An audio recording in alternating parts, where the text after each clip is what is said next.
A few years ago in my household, we made a very important decision to get rid of cable television. We did this for a number of reasons, but for the last couple of years, we've been missing out on really important stuff, like political debates and reality TV.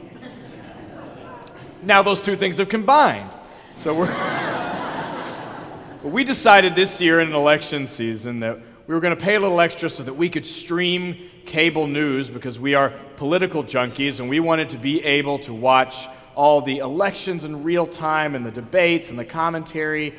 And that was a really poor spiritual decision that we made for a number of reasons.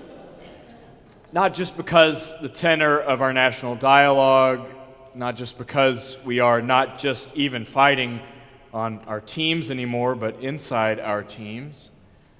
Because it was an acute reminder to me that the quickest way to get the attention of the American people and to be on TV in front of millions of others is to make a mistake. I knew this because I have the internet. I knew because I have Facebook and Twitter that people's mistakes in the current environment are often cast before millions of people before they even know it's happened. But something about watching the dialogue about how we move forward as a country and watching it in a national news cycle reminded me that if I really want to be known by people, the surest way to do that is to make a mistake or to talk about other people's mistakes for a living. I wonder why we don't have a multi-million-dollar media industrial complex that goes around searching for secret habits, secret good things about people. Why we don't have paparazzi parked in front of people's houses with cameras to catch them being super generous or just really good at the piano. I don't think it's their fault. I wonder if they would make enough money to sustain a network on advertising, if enough of our eyeballs would be glued to that. What is it about the mistakes of others that is so intriguing? I think in part it helps me know where I am positioned. If I watch how the world treats you after an indiscretion, I kind of know what the rules are. But also I wonder if it kind of seeps into our identity a little bit. This problem that happens when we start to equate being right on an issue with being right as a person. Voting for the right person, being right about how to move forward as a country, equating with the goodness that I have. If the world is divided into us and them in a really pronounced way, if I know where the us is by watching other people mess up. I don't know, it doesn't really make sense because when I do it, I understand the context. I was tired. I didn't have all the information. But when you do it, you're a bad person. This is a common psychological issue that happens to people.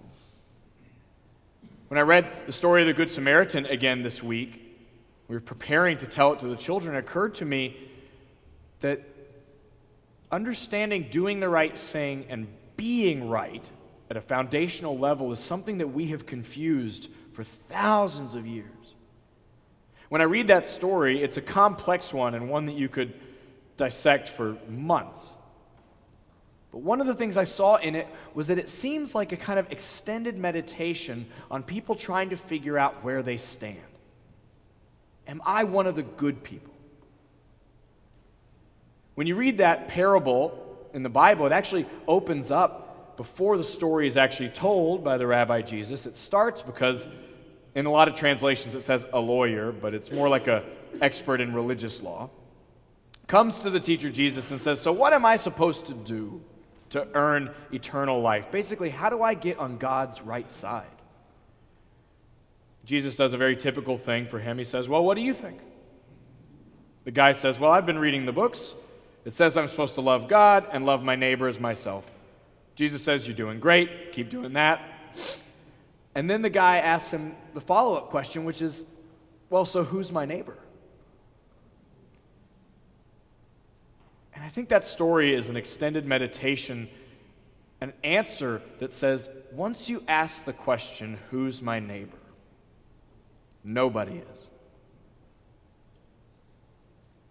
I watch the story play out in a way that reminds me that that parable that we're all so familiar with and we refer to as the Good Samaritan is so entrenched in the idea of right people and wrong people that it even mentions a racial and ethnic prejudice in the name of the parable.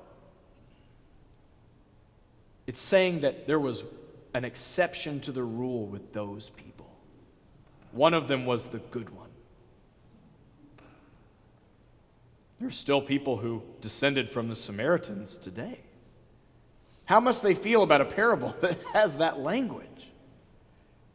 As if we had a story we told to our children called the Good Arab, or any other ethnic or racial terminology.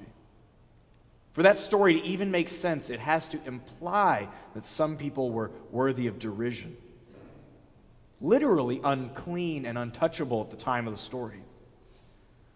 So when Jesus is telling the parable, the people who were listening to it would have known that the priest and the temple assistant who are walking by, it's not just that they're callous, which the readers and the hearers may have thought, but that at the time, if they're on their way to Jerusalem to make a sacrifice, they literally couldn't touch that wounded person, or else they would have been unclean, not fit before the eyes of God in that ancient way of thinking. So everybody, from the lawyer at the beginning, to the priest, to the temple assistant, for all their reasons of why they stop or don't stop, have something to do with whether or not they're still going to be acceptable in the eyes of God and others. The lawyer says, just tell me what to do. The temple priest walks by the assistant not only because they're callous, but because to do so would have affected their goodness. And then it takes the only untouchable person in the story to actually do what you're supposed to do. And he doesn't work in an economy of deserve or not. He doesn't ask whether the guy has health insurance or what he did to get beat up. He doesn't ask if he's a good hurt person or a bad hurt person. He gives up 2 days' worth of money, it says, puts the guy over the back of a donkey, takes him into town, and pays for his food and lodging, never to return. He didn't get his gold star. He didn't hear the guy's name. He didn't get his vote or any thanks. And that's supposed to be the beloved community on earth. There's something about the literal tending of wounds in that story that I think is important. He couldn't be touched. The conception of unclean, of not valuable, of not worthy, is necessary for the story to make sense. But the story, and it's Luke who does it, he's the only gospel writer who includes it, and Luke, for those of you who don't know, is kind of the one who's really concerned about poverty and justice.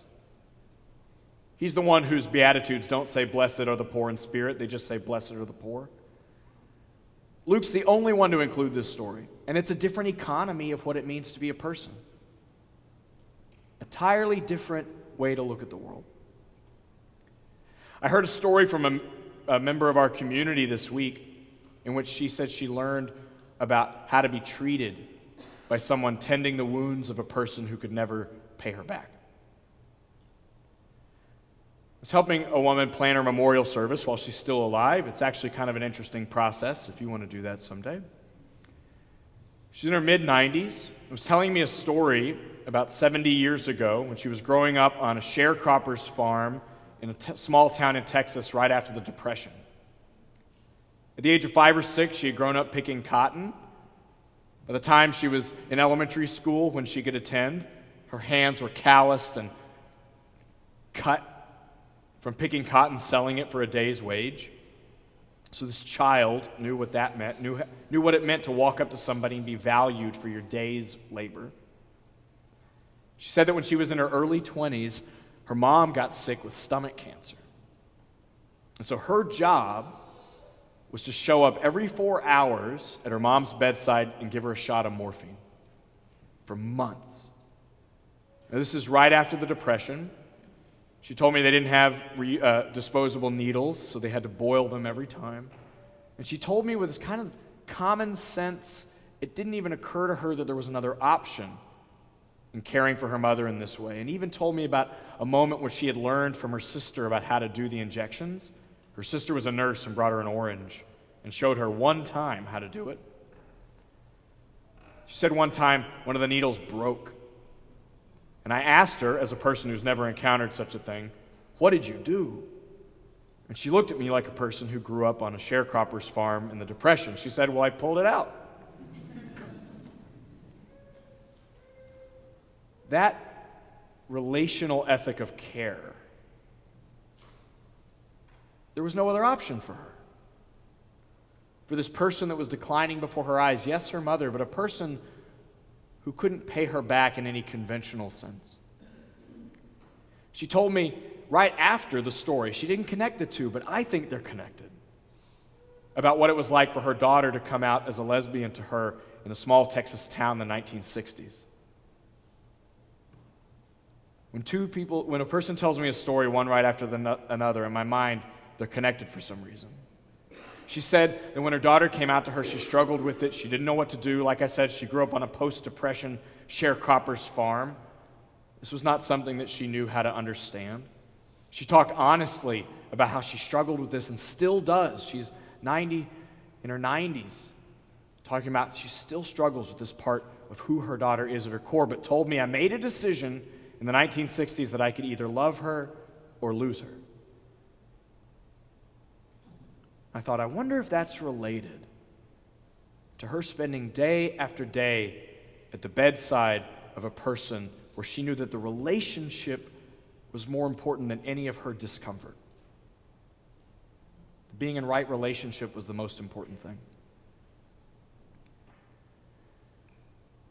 In this church, we're descended from people who said the whole job of religion is to facilitate right relationship, not being right.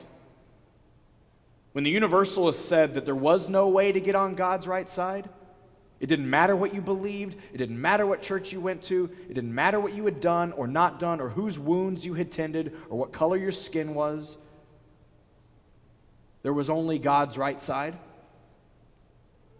It was this radical idea because I couldn't anymore distinguish, teacher, just tell me what to do so I can be in the right half of the people. We've told you stories about their church bells ringing, no hell, no hell, no hell.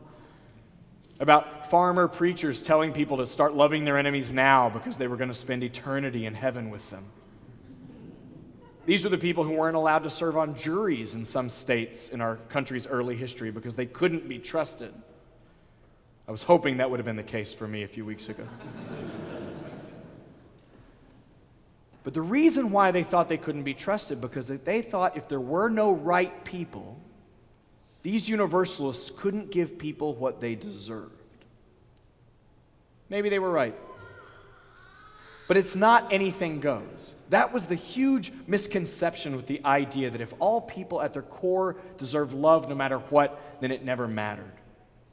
People would say to the preachers, so I can commit crimes and rapes and murders and I still go to heaven? Hosea Ballou, a famous Universalist, said, "Sir, if you were a true Universalist, those things would never occur to you. Once you get that we're all in this together, something's going to change." I loved Nancy's words about grace. She didn't use the word grace explicitly, but in her poem, she talked about that need we have to start over. That need we have to know that we are bigger than the tear we made in the fabric or the spill of the milk or the seed. It occurs to me that she wrote those words, as Daniel mentioned, while she was dying of brain cancer. Here's a person whose identity is formed as a minister, a person who, in her mind, cared for people and knew the answers to things, and around her, suddenly those are disintegrating. She's required to be cared for. On the eve of my child's 4th birthday, it reminds me, reading her words, that I need and he needs as much grace as we can muster. Because I spill more than milk and tear more than fabric, and I weep over things I shouldn't weep about. But it's not anything goes, right? If we believe that the relationship is more important than being right, then how we treat one another is actually more important than ever. To hold each other to account of a standard of love and a relational ethic of care is more important if right relationship's the goal. We have rules in our house. Sometimes he gets in trouble. Sometimes there are consequences. Sometimes he breaks or violates one of the agreements that we've made. And for me, it's not that we don't have rules. It's that my challenge as a father to express grace in that relationship is to hold him to account for those actions and at the same time do it in such a way that he would never question being loved. How on earth do we learn to do that with adults? I know that I desperately want to be known and seen and understood as more than my resume or the last stupid thing I said, of which there are many. It's no wonder to me that the ancient teachers surrounded themselves with people who didn't meet the standards of their society's criteria for being valuable. Outsiders, children, the poor, prostitutes, and tax collectors, and anybody else they could find. We're in a moment in our society where we are being asked nightly by the very people who often we support with our money and our votes and our dedication and love to choose a side. There is no such thing.